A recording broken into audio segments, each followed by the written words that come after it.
Right now on News Channel 6 at 7, visitors continue to pour out for Javea Harris. We take a look at the latest efforts to honor the 4-year-old and a growing debate on flock cameras. Does it keep people safe or an invasion of privacy? Your News at 7 starts now. Live from Television Park, this is WJBF News Channel 6 at 7. And good evening, I'm Sean Cabbage Dog. Thank you for joining us. Our coverage you can count on begins with the community continuing to honor 4-year-old Javea Harris. The memorial outside of her Aiken home is growing as people leave flowers, drawings, and messages in her memory. A little girl many people never met is now bringing an entire community together. I brought a candle because it's really dear to my heart. She was a little girl, and she couldn't control what happened to her. For nearly 2 weeks, people have stopped by Javea's memorial, leaving behind pink tributes, flowers, toys, and messages to remind her she's not forgotten. I've been in a position where I had to bury 2 kids, and it was just very dear to me to do it. Among the balloons, Minnie Mouse tributes and flowers are reminders of a child whose life touched people who never knew her. I got a solar flower, and it's pink, so I figured it was suitable for the memorial. Vanessa Johnson says she still struggles to understand what happened. When I first heard that she was missing, something in me was saying, no, that doesn't sound right, because I wouldn't even leave my 7 or 8-year-old outside in a chicken coop, I just wouldn't do that. But then when I heard it was a 4-year-old, I just couldn't fathom that. And one tribute in particular stood out, a hand-drawn picture of Javea. It's touching, really. It gives me a lot of hope for our community, especially when there's evil out there, that it can be countered by so much love and so much positivity. Sarah Smith says as a mother, she can't understand the pain Javea endured. I have 2 children. I have a daughter, she's 13, and my son is 8, and I really just can't wrap my head around why a parent would do that to their child. She resting in the arms of God now. A balloon release honoring the 4-year-old is set for Friday, July 24th at Bethany Missionary Baptist Church at McCormick. The tribute begins at 5:30 with balloons being released at 6. Switching gears now, time for a check of the forecast with Chief Meteorologist Jennifer Tracci. Hey, Jenna. Hey, Sean, it's mostly dry right now, but I am tracking some storms down in the southern portion of the CSRA. And you can see here on Live Viper 6 that we also have some of those isolated storms in Hancock, Glasscock, and Warren County. Nothing significant, nothing severe in that part of the CSRA. However, just to the south of Swainsboro, we do have a severe thunderstorm warning for Evans County. This is until 7:45. So this is outside of our viewing area. Notice there is a special weather statement along I-16 for the southern tip of Emmanuel County. Then a very large area over here with severe weather. So I'm keeping an eye on all of this activity as those storms move up towards the northwest. Emmanuel, Johnson, Washington, and Jefferson are some spots that could have some storms over the next couple of hours. But our Terry Lambert Hyundai Skyview network across the CSRA looking good, mostly clear skies. Winds are coming out of the south, 6 miles per hour in Augusta, 8 in Waynesboro, 9 in Aiken. With hot temperatures, all of us in the 90s, 94 in both Augusta and Aiken, 97 still in Saluda at the 7 o'clock hour with that heat index around 100 degrees. Now for the rest of our evening, will be partly cloudy and mostly dry, tracking those storms around 8, 9 o'clock tonight. And then by 10, all of us dry. Now, over the next few days, rain chances are limited for now, but we will see a higher rain chance on Thursday, and I'll have the details on that coming up. But back to you, Sean. All right, Jenna, thank you. The mother of a 4-year-old accidentally shot and killed is now facing a felony charge.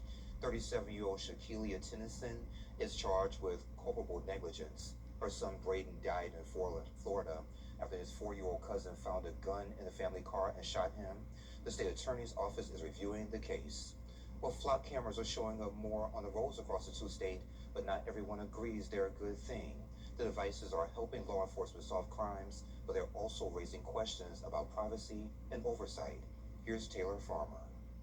You've probably seen Richmond County Sheriff's deputies out of a job and facing felony charges. Lieutenant John McKenzie, Investigator Curtis Hoskins, and Deputy Joshua Johnson are all accused of violation of oath of office and misuse of a license plate reader system, also known as flock cameras.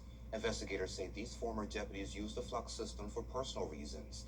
The sheriff's office has been using them since 2020, and these are for arrest in an ongoing investigation. Drivers in Columbia County could see delays on Fury's Ferry Road Friday. Temporary lane closures are planned north of Hardy-McManus roundabout from 9 until 4. As a part of a 4-year-long road widening project, you're asked to reduce speeds during work zones and take an alternate route. And here in Richmond County, 13th Street is closed for the next 2 weeks. Crews are installing new stormwater pipes. Traffic will be rerouted. Coming up, the new school year is almost here. How you can help your little ones get back on track and the routine. That story when we return. Good evening, I'm Carol Blackman with the The classic white t-shirt. It looks great with everything and never goes out of style. Just like my new Harmony collection at Rooms to Go. Designed to look great in every room, fit any space, with comfort like you've never felt before. It's style, versatility, and comfort, together in perfect harmony. Yours in 5 stunning colors, and all for an amazing price. Come see everything in my Cindy Crawford home collection, only at Rooms to Go. We're more than your service company. We're your neighbors. Castle Brothers provides heating, cooling, plumbing, drains, electrical, and generators with 5-star care anytime you need us. For whole home peace of mind, call on Castle for comfort. CastleBros.com. Think chicken bacon ranch. Get an A+ in savings when you shop Kid to Kids Back to School sale. Save 15% on Gently Loved clothes and shoes. July 24th through 26th at Kid to Kid in Evans and Augusta. Live with Kelly and Mark, weekday mornings at 9 on News Channel 6. And welcome back. School season is almost here, and while your kids have been out having summer fun, are they ready for the change in sleep? Doctors have some advice on how to ease your kids back into their academic schedules. Here's Ripley Simone. As the back-to-school clock ticks down, Dr. Stuart Simcoe says students' bedtimes should start shifting earlier to combat summer nights of staying up late. Getting a child back on a schedule when they completely kind of destroy their sleep schedule when they're used to going to bed at say 10 or 11 or earlier for younger kids, it really is difficult to get back on track. It takes about 2 to 3 weeks to get back on a different sleep schedule. We asked one parent if she's ready for the adjustment. I think the transition from school to summer is the hardest for us, just getting into a new routine. But going back to school, it's nice to get on a more set schedule. While all students should resume regular sleep schedules, Dr. Simcoe says elementary school students specifically should also get on a regular reading schedule. I know the kids out there might be happy to be saying that they need to read for 20 to 30 minutes a day, but you really should. To get her ready to go back to school, we like to keep her in her schedule, we like to read, and we like to expose her to good science stuff like this. Dr. Simcoe's advice for middle school students looks a little different. They're stepping into a new environment. Lockers in bigger classes are likely at first, and lots of new feelings can come from that. I think every kid has anxiety when it comes to changing classes or locker. Some of us are better at showing or hiding our anxiety. High schoolers can also face new experiences, especially freshmen and seniors, as they begin to map out their futures. But just to know that everybody is in that same boat and everybody's in a way freaking out a little bit. Dr. Simcoe says parents and students should support one another and lean on their friends and school counselors as they go through the school year. And that was Ripley Simone reporting for us. School bells ringing today in Aiken County as the district kicks off a new year.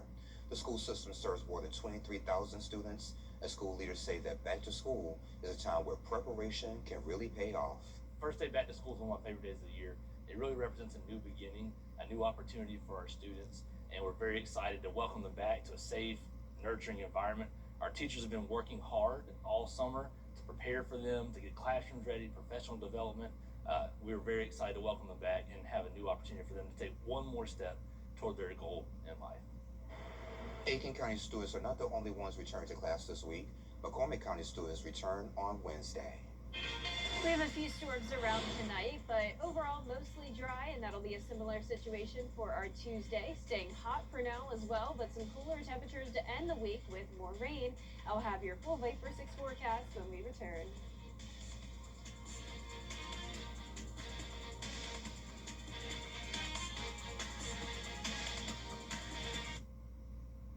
Mike Hostel, a law firm we love. At AugustaBulldogClub.com with proceeds benefiting local children's charities. Go Dogs! Now, your most accurate forecast with WJBF Live Viper 6. Welcome back. I hope you had a nice Monday. This is our Terry Lambert Hyundai Skyview Cam up at Soap Creek Marina. Mostly clear skies. The sunset will be at 8:36. It's still very hot and humid as we sit at 94 degrees with that feels like temperature at 100.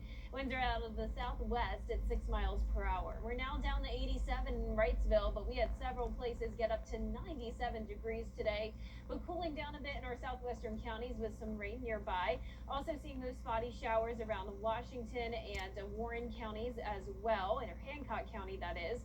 And then as we move down towards the south, we have a lot of rain, and some of these showers and storms are even strong to severe. So just to the south of Emmanuel County, we have some heavy rain and lightning. You can see that severe thunderstorm warning did just now expire, but we have another one to our south and west. So if you're in Emmanuel County, especially south of I-16, you're probably hearing the thunder in the distance now.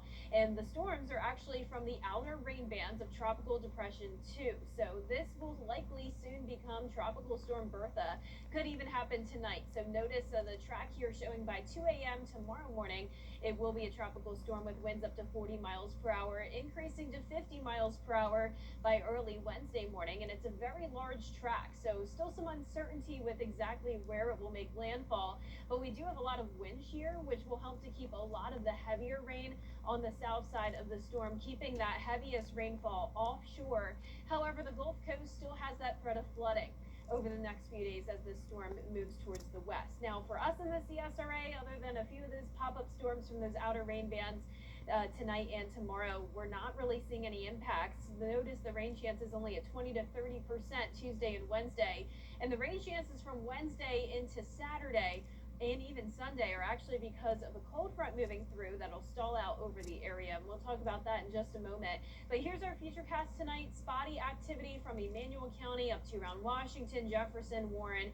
The rest of the CSRA staying dry, and all of us dry by around 11 o'clock tonight. Jumping ahead to tomorrow at 4 p.m., a similar area or southwestern county seeing the rain first. Those storms start to move up towards the northeast, very hit or miss activity. I'm not expecting severe weather, and same thing, most of us will stay dry. But let's take a look at this cold front. This is Wednesday at 8 a.m., mostly cloudy skies, and then pop-up storms throughout the afternoon, and then more widespread rain possible along I-20 and towards the north Wednesday night into Thursday morning. So there's 3 a.m. We'll be watching for the potential of some stronger storms there. This frontal boundary will stall out over the area and low pressure will form. This means it will be pretty cloudy with those higher rain chances as we go into the end of the week. But we will see more sunshine tomorrow. It'll be another hot day getting up to 95 degrees. But then we'll be cooling down with those higher rain chances to a high of only 88 on Friday, 89 on Saturday. And our 10-day forecast here is showing the rain chances go down throughout next week. And the temperatures get a little bit hotter, but still below average in the low 90s. So that'll definitely be nice for a change to have some of that heat relief. And now it's time for another edition of Beyond the Forecast. Meteorologist Miller Hyatt lets us know why the smoke from the Canadian wildfires is reaching the United States. The Canadian wildfires continue to push smoke into the United States, and there's three reasons why it is doing so. One is a ridge of high pressure, which is causing record high temperatures in Canada, drying out vegetation, which is fuel for these fires to burn. Two, we have a deep trough across the eastern U.S., and that is creating an atmospheric slide for northern air to be pushing south. And then three, we have steering winds, which is a pressure gradient between high and low pressure, and that is bringing all this smoke directly into the lower 48 states. I'll have a deeper look at the wildfire smoke and impacts to the United States on my latest Beyond the Forecast blog on WJBF.com/weather. All right, Miller, thank you. As the national blood shortage continues, there's a call for more donations right here at home. Shepherd is the main supplier of blood to local hospitals. Right now, they do not have any O positive, O negative blood, B positive, or A negative blood in stock, and are asking people to give blood as soon as possible. Shepherd has been unable to fulfill specific orders for the Children's Hospital of Georgia for patients younger than 3 months old. Patients with cancer or sickle cell disease also depend on regular blood transfusions to survive. All of Shepherd's donor centers in the CSRA will be open every day this week, including Saturday, to help accommodate donors as quickly as possible. Young lawmakers return to the U.S. Capitol. What laws they're considering. We'll take a closer look after this quick break. My husband was in a pretty serious accident, which led to my husband actually passing away, which was very hard on our family. I was 16 years old. It was incredibly traumatic. Being able to take the burden off of you guys to handle the legal aspect at least gave you all a chance to kind of get through those first several years. Austin and his team fought to the end. I'm so thankful that I found Austin. If you've lost a loved one because of someone else's negligence, call Austin Jackson. To get the weather, you need to see the whole picture. That's why Live Viper 6 gives you the Skyview network. Get a live view of traffic and weather from all over the CSRA. Available online 24 hours a day at WJBF.com and the free Live Viper 6 mobile app. The WJBF Live Viper 6 Skyview network. Powered by Terry Lambert Hyundai. Low prices, big selection, and committed to quality customer service. Caring for Carolina. Throughout the years, News Channel 6 has been honored to impact the lives of thousands of families in need. It's our way of giving back to the community we proudly serve. Sponsored by Bridgestone. The Means Report, Mondays at 12:30 on News Channel 6. The WJBF Live Viper 6 Skyview Network is sponsored by Terry Lambert Hyundai. Low prices, big selection, and committed to quality customer service. Today, coming up, a bear gets too close to the edge of a waterfall. We have that story after the break. At Queen City Homes Always Home. Summer is here, and so are the savings at Weyerberger's Furniture and Mattress Showcase. Save up to half off on so many of your favorites, including amazing deals on our patio selection. We've got styles for every space and savings for every budget, from bedrooms and living rooms to dining and more. Don't miss your chance to shop hot summer savings happening now at Weinberger's for a limited time only. Can you save up to 50% at Weinberger's during the summer savings event? Yes, you can. Head to Truckville for the Ford Summer. The live bear cams in Alaska are busy these days now that everyone's out of hibernation. And one bear had a little mishap when he was trying to catch some fish. The bear named Walker, I love when animals have human names, could barely hang on, slipping down the waterfall, disappearing into the white water. Someone on social media commented, the other bears were probably laughing at him. Walker was okay after he slid down and even managed to catch a fish after his last try. Oh, Walker was just trying to walk across the waterfall. And I'm glad everything worked out for him, though. We could call him Slider instead. Sliding down the waterfall. Slide down the waterfall. I like that, Jenna. Well, poor guy. Glad he's okay. Our forecast is looking pretty okay this week as well. We will have some high rain chances, but it will be beneficial rain for us. There could be some storms in the mix as well, though. Temperatures will be cooling down, though, too. So some heat relief as we go into the end of the week. Highs dropping into the upper 80s. Still a hot day tomorrow, though, with a high of 95 with a 20% chance of storms. Then as we go into next week, still those slight rain chances, temperatures heating back into the low 90s again. I'm looking forward to that 88, Jenna. I know, that's nice for July. Yeah. Can't complain. Thank you for joining us. The next news starts at 11. Have a great night.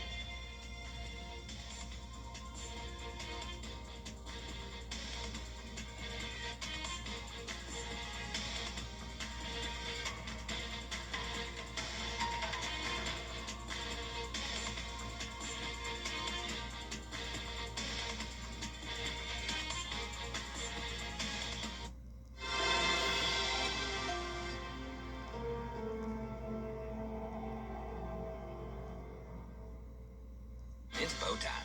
You've been seeing our commercials for months, and while you've been watching homeowners across our area save their roofs and save thousands of dollars, guess what? You can too. Roof Saver's exclusive patent-pending Renew at 17 roof preservation treatment extends the life of your roof by 17 years with just one application and one treatment. We're proud to announce that Roof Savers is the first roofing company to be approved and partnered with the Wounded Warrior Program in the United States. Listen to Dr. David Godbold. I am the CEO of the Wounded Warrior Program, and I'm lucky enough to be the National Director for our military emergency response teams. I will tell everybody that I'm not allowed to put my name on anything that doesn't meet the criteria and does not support our military and our veterans. Can't afford to do that. We don't want to do anything negative, nothing to put our name on it and it turn out to be some big catastrophe or be some big flop. We put our inspectors involved in this project. We put scientists involved in the chemicals that are used.